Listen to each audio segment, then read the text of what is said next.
श्री गणेश जी को नमस्कार है। श्री गणेश जी के चरण कमल के परागकण, जो देवेंद्र के मस्तक पर विराजमान मंदार पुष्प के परागकणों के समान अरुण वर्ण के हैं, वे विघ्नों का नाश करें। नारायण, नरश्रेष्ठ श्री नर, भगवती सरस्वती और व्यास जी को नमस्कार करके जय पुराण एवं इतिहास आदि ग्रंथों का पाठ करना चाहिए, जिनकी आराधना करके स्वयं ब्रह्मा जी इस जगत के सृजन करता हुए, भगवान विष्णु पालन करता हुए तथा भगवान शिव संहार करने वाले हुए, योगीजन जिनका ध्यान करते हैं और तत्वार्थ जानने वाले मुनिगण जिन्हें परामूल प्रकृति कहते हैं, स्वर्ग तथा मोक्ष प्रदान करने वाली उन जगतजननी भगवती को मैं प्रणाम करता हूँ, जिन्होंने स्वेच्छा से इस जगत की सृष्टि करके तथा स्वयं जन्म लेकर भगवान शिव को पति रूप में प्राप्त किया और शंभु ने कठोर तपस्या से जिन्हें पत्नी रूप में प्राप्त कर जिनका चरण अपने हृदय पर धारण किया, वे भगवती आप सबकी रक्षा करें। एक बार नैमिषारण्य में शौनक आदि महर्षियों ने वेदवेत्ताओं में श्रेष्ठ मुनिवर सूत जी से पूछा, महामते, अब आप स्वर्ग तथा मोक्ष का सुख प्रदान करने वाले उस पुराण का वर्णन कीजिए, जिसमें भगवती की उत्तम महिमा का अत्यंत विस्तार से वर्णन किया गया है और जिसके यथाविधि श्रवण करने से दिव्य ज्ञान से रहित मनुष्यों में भी नवधा भक्ति उत्पन्न हो जाती है। सूत जी बोले, महाभागवत नामक इस अत्यंत गोपनीय पुराण का वर्णन सर्वप्रथम भगवान शिव ने महात्मा नारद के लिए किया था। पूर्व काल में उसे फिर स्वयं भगवान व्यास ने भक्तिनिष्ठ महर्षि जैमिनी के लिए श्रद्धा पूर्वक कहा था और फिर उसी को मैं आप लोगों से कह रहा हूँ।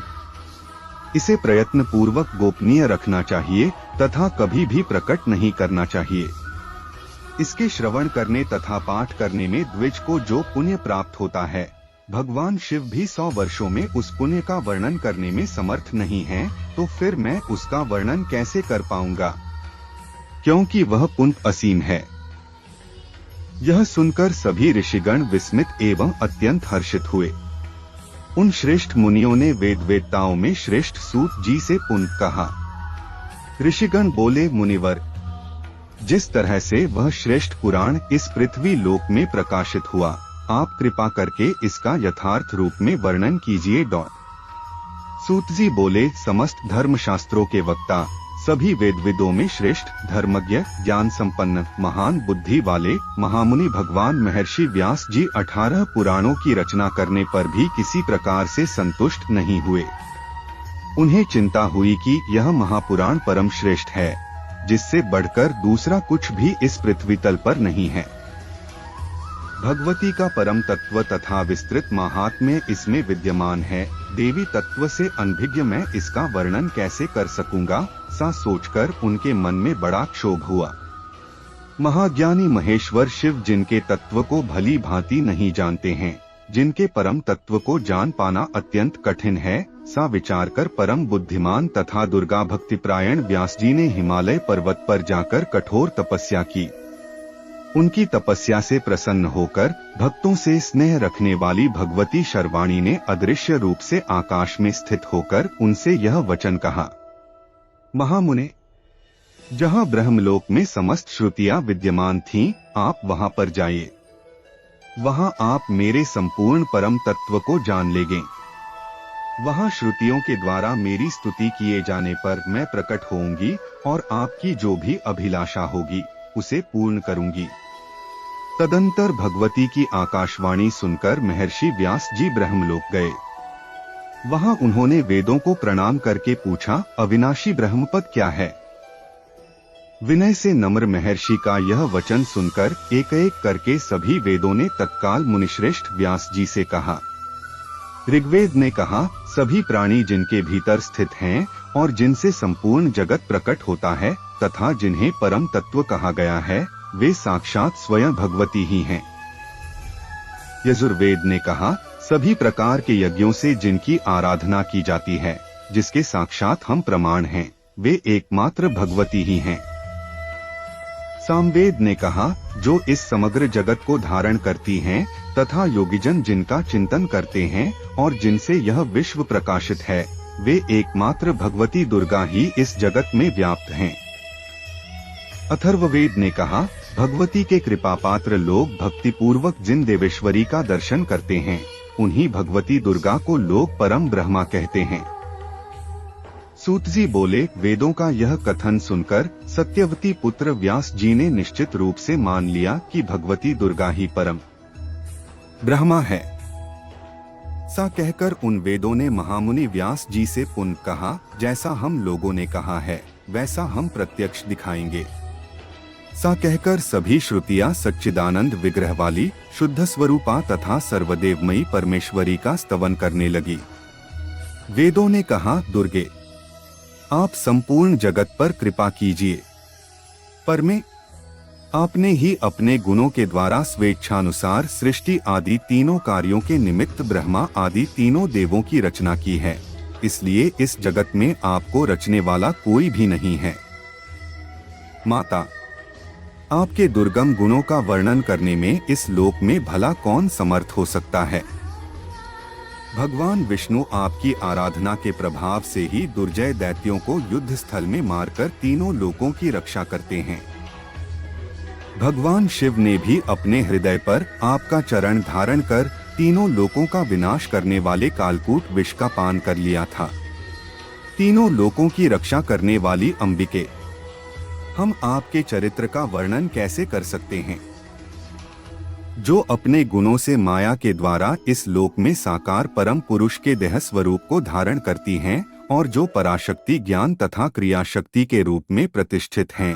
आपकी उस माया से विमोहित शरीरधारी प्राणी भेद ज्ञान के कारण सर्वांतरात्मा के रूप में विराजमान आपको ही पुरुष कह देते हैं। अंबिके, उन आप महादेवी को नमस्कार है।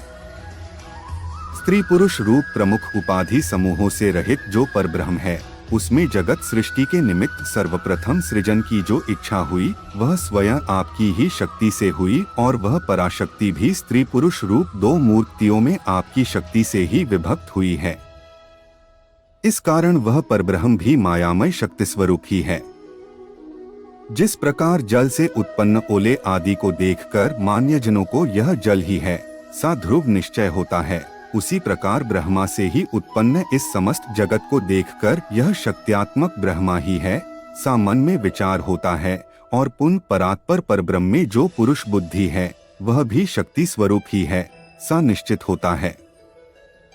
जगदम्बिके, देहधारियों के शरीर में स्थित षटचक्रों मूलाधार चक्र, स्वाधिष्ठान चक्र, मणिपुर चक्र, अनाहत चक्र, विशुद्धाख्य चक्र तथा आज्ञा चक्र में ब्रह्मादि जोच विभूतियां सुशोभित होती हैं। वे प्रलयांत में आपके आश्रय से ही परमेश पद को प्राप्त होती है। इसलिए शिवादि देवों में स्वयं की ईश्वरता नहीं है, अपितु वह तो आप में ही है। देवी, एकमात्र आपके चरण कमल ही देवताओं के द्वारा वंदित हैं। दुर्गे, आप हम पर प्रसन्न हो। सूत जी बोले, इस प्रकार श्रुतियों के द्वारा वेद वचनों से स्तुत की गई सनातनी जगदम्बा सती ने अपना स्वरूप दिखाया। सभी प्राणियों के भीतर स्थित रहने वाली उन ज्योति स्वरूपिणी भगवती ने व्यास जी के संशय का नाश करने के लिए इच्छा रूप धारण किया। उनकी आकृति हजारों सूर्यों की प्रभा से युक्त थी, करोड़ों चंद्रमाओं की कांति से सुशोभित हो रही थी, हजारों भुजाओं से संपन्न थी, दिव्य शस्त्रास्त्रों से सुसज्जित थी, दिव्य अलंकारों से शोभायमान थी एवं उनके शरीर पर दिव्य गंधों का लेप लगा हुआ था। वे सिंह की पीठ पर विराजमान थीं और कभी कभी शव पर सवार भी दिखाई पड़ती थी। वे भगवती चार भुजाओं से सुशोभित थीं। उनके शरीर की प्रभा नवीन मेघ के समान थी। वे क्षण क्षण में कभी 2, कभी 4, कभी 10, कभी 18, कभी 100 तथा कभी अनंत भुजाओं से युक्त होकर दिव्य रूप धारण कर लेती थी। वे कभी विष्णु रूप में होकर उनके वाम भाग में लक्ष्मी का रूप धारण करके विराजमान दिखाई पड़ती थीं, कभी राधा सहित कृष्ण के रूप में हो जाती थीं, कभी स्वयं ब्रह्मा का रूप धारण करके उनके वाम भाग में सरस्वती के रूप में दृष्टिगत होती थीं और कभी शिव का रूप धारण कर उनके वाम भाग में गौरी रूप में स्थित हो जाती थीं। इस प्रकार उन सर्वव्यापिनी ब्रह्मस्वरूपिणी भगवती ने अनेक प्रकार के रूप धारण कर व्यास जी का संशय दूर कर दिया। सूत जी बोले, इस प्रकार पराशर पुत्र व्यास जी भगवती का दर्शन करके उन्हें परम ब्रह्मा के रूप में जानकर जीवन मुक्त हो गए। तदंतर भगवती ने उनकी अभिलाषा जानकर उन्हें अपने चरणतल में स्थित कमल के दर्शन कराए। मुनि व्यास जी ने उस कमल के 1000 दलों में परमाक्षर स्वरूप महाभागवत नामक पुराण को देखा। द्विजों, तब सिर झुकाकर स्तुति करते हुए देवी को सादर प्रणाम करके कृतकृत्य होकर वे महर्षि व्यास जी अपने आश्रम चले गए। उन्होंने भगवती के चरणों में स्थित कमल में परमाक्षर स्वरूप पवित्र महाभागवत पुराण का जिस रूप में दर्शन किया था, उसी रूप में उसे प्रकाशित किया।